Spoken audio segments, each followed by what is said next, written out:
Hello everyone and welcome back to another daily tutorial video, and today I am going to be showing you how to download and install Audacity for Windows 11. So let's get this started. The first thing you want to do is go over to your browser. I'm going to use Google Chrome, but you can use any browser, it really doesn't matter.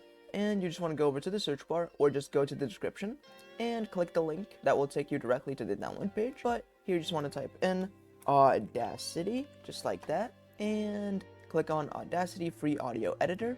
Then you want to click on Download Audacity 3.7.5.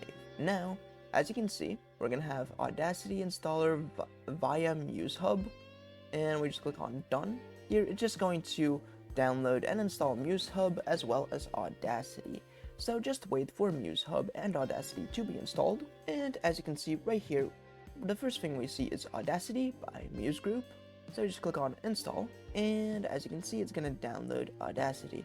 So just wait for Audacity to be downloaded, and once it is downloaded, you can just click on launch, and it is going to open up Audacity.